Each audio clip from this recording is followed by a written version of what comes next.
Good morning, Malta and Gozo, and welcome to another episode of Lovin Daily. This episode of Lovin Daily is brought to you by the Three Palaces Festival, which is an interdisciplinary festival of the arts, curated with architecture, history, and heritage at its core. The Three Palaces is happening between the 6th and 15th of November, and we recommend that you check out their full program of online events on festivals.mt/the Three Palaces. And here are your 5 headlines for today. 6-hour standoff between police and armed man in Pietà. Malta confirms 140 new COVID-19 patients. Snack bar owner calls out unfairness in new alcohol and curfew restrictions. Jason Azzopardi warns sitting minister implicated in HSBC heist. And Charlie Road turned down $20,000 from a buyer who wanted to sleep with her. Tim? Yes, so last night in Pietà, residents of a particular street got the fright of their lives, and they saw police, surround a residence and start negotiating with a man inside to drop his firearm. The details are scant at the moment, but what we do know is that there was an armed man inside, a Serbian national, who has since been arrested. We also know that he was seen around the area a few days earlier vandalizing vehicles, and he has now been arrested and is going to be interrogated. So we don't yet know exactly what led him to lock himself inside, why he had a firearm, and things that will probably come out in the coming hours. Obviously quite a frightful situation for the residents of Pietà. In fact, one of the residents out on the balcony was live streaming the whole ordeal. Thousands of people were watching online and on the streets. Obviously a scary situation, but thankfully it didn't escalate any further. Moving on to our second story, Malta has confirmed 140 new COVID-19 patients yesterday. Active cases are on the rise. Unfortunately, over the past 24 hours, 2 more people have died. Condolences to their family, of course. In addition to 140 new cases, there were also 130 recoveries. In terms of global news, the UK has now gone into a 1-month lockdown, and there are rumors, that Malta might be entering in its own form of lockdown. Given now that we've had a record high, we've had a steady increase in cases. There's also a belief that, or expectations that today is going to be a record high, but obviously we'll wait till 12:30 p.m. for the Saha announcement on that. Yeah, obviously the rumor mill is going into overdrive at the moment. Obviously, when a lot of countries in Europe have introduced a lockdown, pressure on Malta to do the same is growing. However, it obviously isn't a snap decision. Lockdown impacts many people's lives and livelihoods. People can get seriously damaged by the government stepping in to lock their businesses down. So I hope that any decision is going to take this into account and see the situation as a whole, rather than just the containment of COVID as the single and only goal in this saga.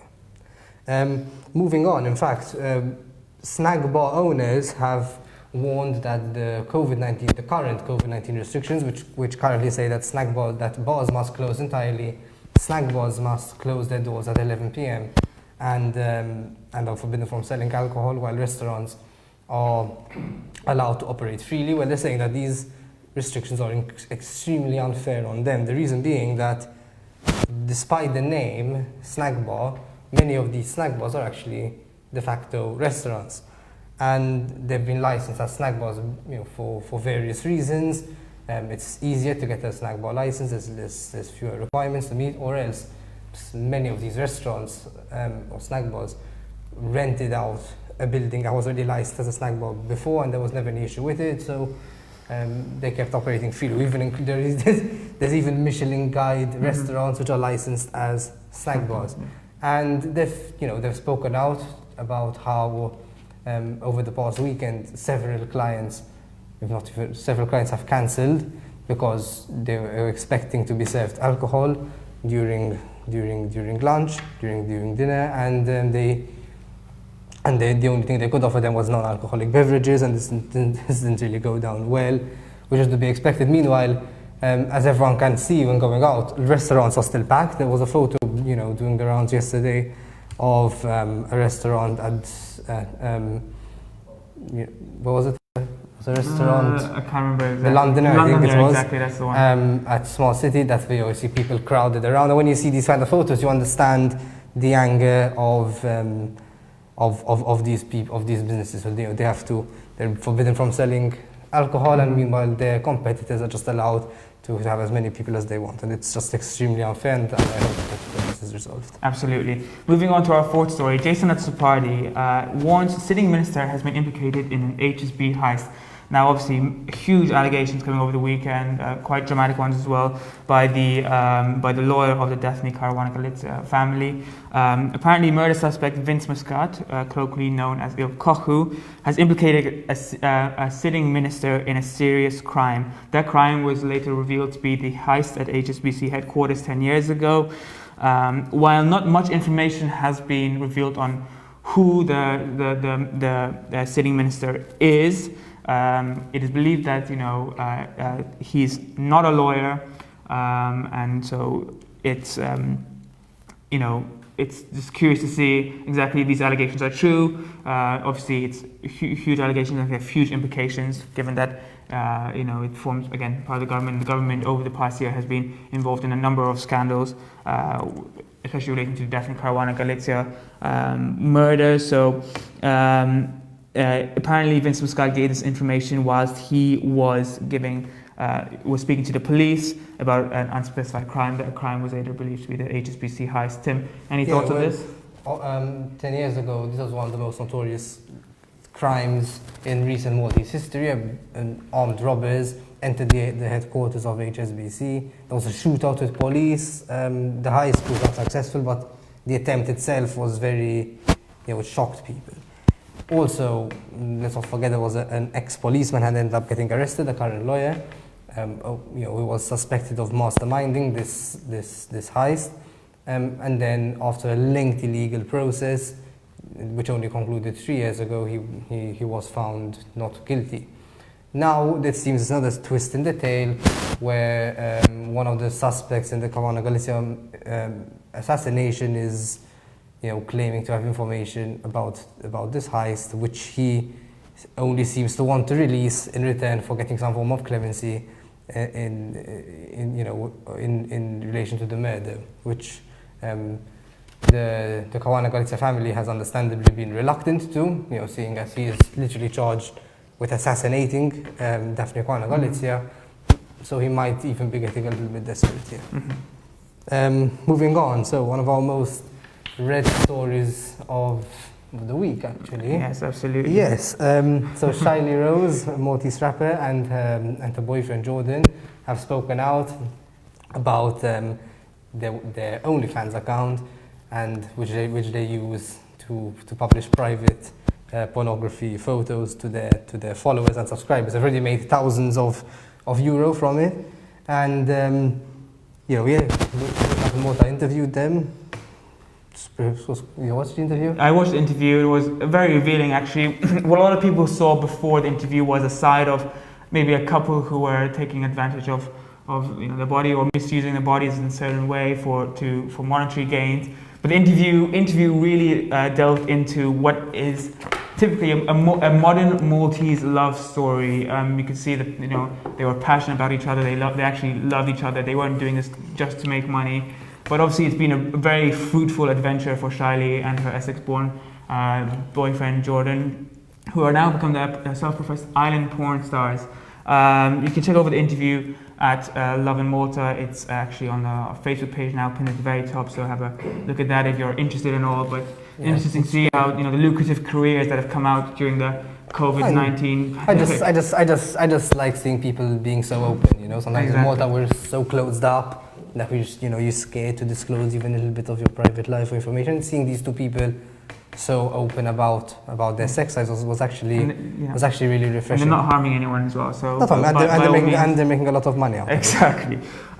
Just to remind you that this episode is brought to you by the Three Palace Festival, which is an interdisciplinary festival of the arts curated with architecture, history and heritage at its core. It's happening between the 6th and 15th of November, and you can check out the full program at festivals.mt/the Three Palaces. Before we wrap up, we have an exclusive interview with a world-renowned fashion consultant and one of the co-founders of London Fashion Week, Mikel Rosen. But before we get to that, a quick video.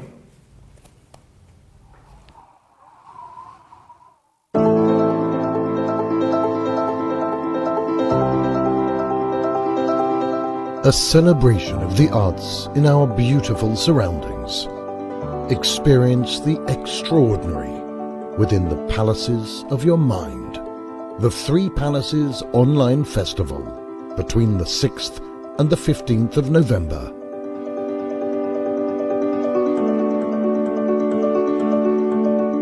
Produced by Festivals Malta.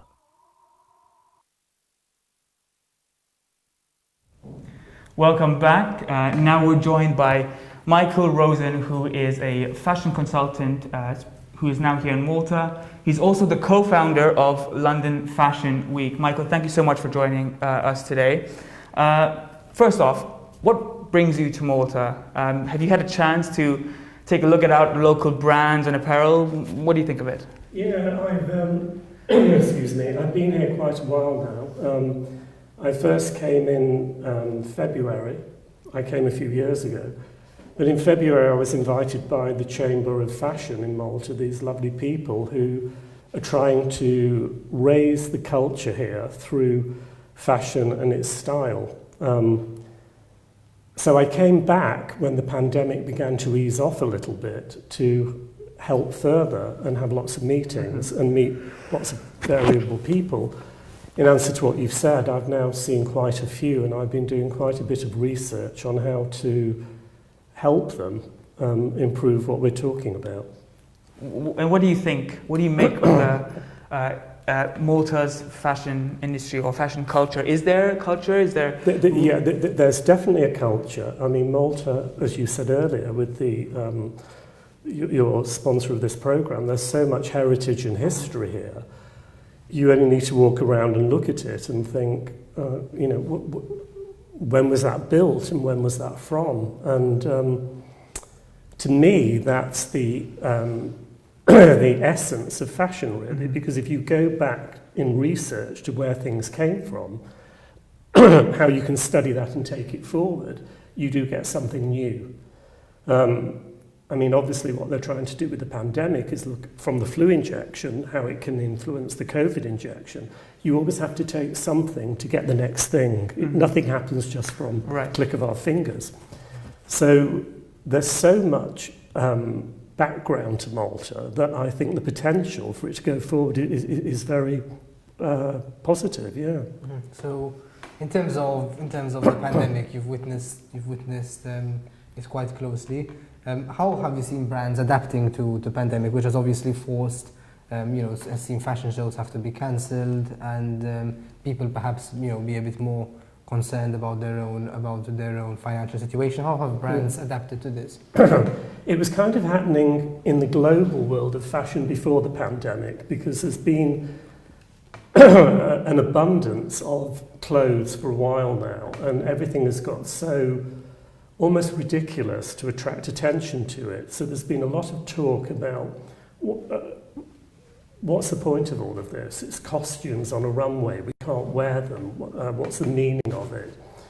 And, on the inside of the industry, we know that the meaning is it dictates a lot. It might influence something in car upholstery or in the design of the next iPhone, or even something for the colour of makeup will come from what happened on the runway. But behind it all, what's the point of all the clothes? The clothes are there to create entertainment, to sell the brand, to sell the handbag or the cosmetic or the perfume, or the licenses or the diffusion lines. But the clothes themselves are not really part of a necessity. And they're not in the stores afterwards. A third of them go into production. So that talk's been going on before the pandemic. What's all this for? And the couture side of fashion, the really high level, has been raising itself over the years. And that gets copied very fast by the high streets, and most people can now get fashion anywhere. If you've got the money, you have it tailor-made for you, bespoke-wise. If you haven't, you can go down the high street and put a look together that you've seen on the road. So where's it all going and what does it all mean? Especially for the creative people in the industry. It's been a question maybe for the last 5 to 7 years it's been circulating. I've gone through this before. I kind of had that question after the explosion of the 80s, in the 90s, and then suddenly it's the millennium, and now the question's happening again. The pandemic is bringing the question full frontal. It's like, how are we going to deal with what clothes are needed, how people can survive in business selling apparel? Like, what is fashion? And what does it mean for the future? So existential questions about the industry then, really. Say again? We're talking about existential questions about the industry itself then. In what way? When you said, you know, you have to talk about what the industry actually means to people, right? Yeah, or more what the industry can give people. Like, what do people need now? Not just today, but what are they going to need in the next decade? We know something that everyone needs right now, at least in Malta, and that's a face mask. Because, you know, now it's mandatory everywhere. Do you think that masks can become, can it be a fashion statement attached to masks as well? I know you're noticing this. No. How come? No. I think it's great masks are being made, and it's great that people are now beginning to wear them more. But, you know, the regular one you can buy at the pharmacy lasts. You can get a stack of them. Do you really need a designer mask? Not really. I don't think the industry are going to be planning the next 4 seasons of what fabric they're going to make a designer mask in. They're planning out what's going to happen next, and what can we give the customer, the consumer, in the world of fashion. Right. You see, it's all the benefit of the pandemic to what we're talking about is really good timing in a way, with the Chamber of Fashion bringing me here, because something new will come out of this. And in February, I didn't see the potential of that as much as I see in Malta now. So what the Chamber of Fashion are trying to do is raise the culture through education in fashion, which then leads into the culture itself getting better, which then might mean the tourist who comes here gets better, because there's something more designed here for them to see from the world of fashion and style. And then obviously the economy and business gets better. That makes sense to me. But the strongest part of it is, from what I've been looking at over the last 2.5 months in Malta, there's a totally empty canvas here. And that's really beautiful, because it can be painted a fresh way. And the pandemic can almost be the catalyst for what the freshness needs to be. And going back to what I was saying earlier, it's very much, what is it that we need now? Like, it's not lifestyle, that was the 80s. For the style of our lives, what do we need for the style of our lives? We need some products that we can wear. What's your advice to current designers in Malta, to fashion designers over here? The first advice is nothing to do with the pandemic, nothing to do with masks, nothing to do with what's going on in the rest of the world. I've been through this many times. It happened in the 80s when I was asked by the Singapore government to come and set a Singapore Fashion Week up. And as an analogy to what you're asking me, I went to Singapore and said, you can't have a fashion week, you don't have any fashion. You're manufacturing clothes, there's no design. Look at what Singapore's got. Don't look at what Milan, Paris, New York and London are doing. Look at what Singapore's got and design that. Now they're doing that. So my first advice to Malta would be, look at Malta. Don't look outside and think, that house of fashion did that. That department store buys that. That gallery shown that. Just look at Malta and develop from that your own thing. Get it right locally, which I can help with the Chamber of Fashion, and then take it globally. But don't go globally until you've got your own local stamp on this. Absolutely. I mean, you mentioned like the recurring theme here is that Malta's got a really rich heritage, a rich history, a rich culture, which you mentioned there's an untapped market here when it comes to fashion. But we've had Malta's Fashion Week, and you've been the co-founder of London Fashion Week, you've seen it. Why haven't Maltese fashion designers or local Maltese fashion designers been able to take that next step, or have been able to produce this or take advantage of Malta's beauty and incorporate their fashion before globally? What's missing here? It's a fantastic question. Basically, there's nothing missing here other than the advice. There's no knowledge being given here. There's no international knowledge being given of the history and the pathway of fashion itself. So what I see, people are just looking at something current and they're trying to do a replica of that, and nobody is giving them the confidence to say, what you have local is enough. Look at that and expand from that. If you look at something like Ganutel, if you look at silversmithing, I think the doors here are just beautiful. Right. The doors have got so much history, and the colour choice of the handle placed on this old, dilapidated, decaying door is a whole story to me. Fashion's all about storytelling. So why take the story of what you may have seen in a glossy magazine elsewhere? Why take the story of what some hero designer has done last year or 5 years ago? Why take that story? The stories are here, but because people are in it every day and they're thinking they have to make business and sell, they're getting their stories from elsewhere. Right. They're behaving to those stories elsewhere. It's the confidence issue, do you think? It's totally confidence. And when I'm with individuals, I've met 2 or 3 people here who are stalwarts. They're just waiting behind the wings to jump out.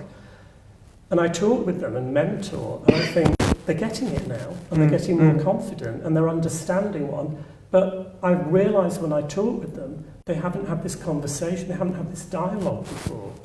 They haven't had this way of thinking about it. It's about creating the right platform and environment to nurture these people you've met. Exactly. So what we're hoping with Chamber of Fashion and the sort of help and the sponsors they're looking to come in to help this, that we just need a space, and we bring certain talent into that space, and we nurture and allow them to do what I'm talking about. And then we point out how to keep it more individual, because that's where fashion's now going to go anyway because of this pandemic. And when that individuality is right, I can then take it overseas and start making it work in economy and business terms. I can bring international people here when there's something to show them.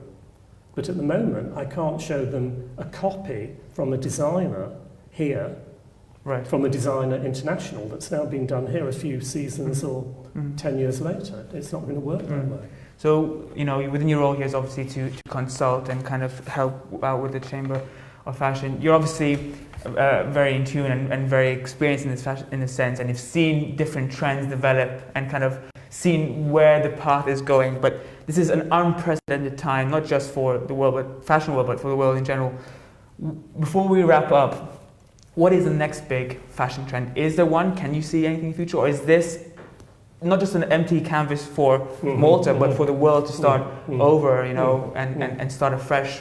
It's for the world, and all the key players in my industry are talking that way. There's lots of podcasts about this and what's going to happen, where's it. In a summary, it's going to go one way or the other, or maybe a mix of both. It's either going to go very minimal because our lives are being reduced, our cash flows reduced, our anxiety levels. So maybe we don't want too much. Maybe we want it easy, so it'll go more minimal. Or when this finally goes, we're going to go crazy, and it's going to go sublime. It's going to be everything but the kitchen sink, that British expression, thrown in. So colour, texture, fabric, flamboyance. I feel it'll be a mix of those two things because nobody's the same. Some people will want the minimal and be ready for that. Some people will want the flamboyance. It might be a new version of flamboyant minimal. Don't know what that is yet, dying to see it.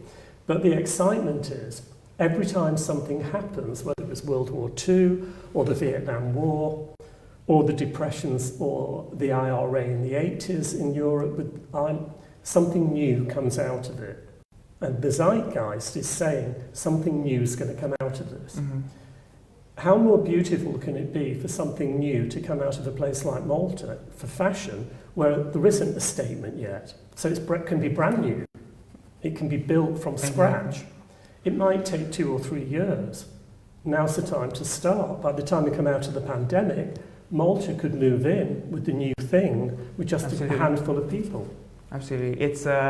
It's exciting but scary times as well. But for Malta, it has huge potential for it to establish itself and put its name on the map in the fashion world. And the beauty of the country. Absolutely. Really promote that. Absolutely. Well, thank you so much for joining us this morning, Mikel Rosen. It was a pleasure having you. Mikel Rosen, obviously co-founder of London Fashion Week and a well-renowned fashion consultant who are here at the Chamber of Fashion. Hopefully you see more exciting fashion trends come out of Malta and establish its own mark. How do you rate our fashion? How do you rate our fashion at the moment? Your fashion at Lovin Malta? No, us too. Like what we're wearing. I could give a bit of advice. You can work with us. It's little things like your sleeves too long. It's not your fashion. It's that. All right. It's very small. We'll have to get some tips after we finish this interview. Thank you so much, Mikel, and thank you for everyone who joined us. And have a day full of loving.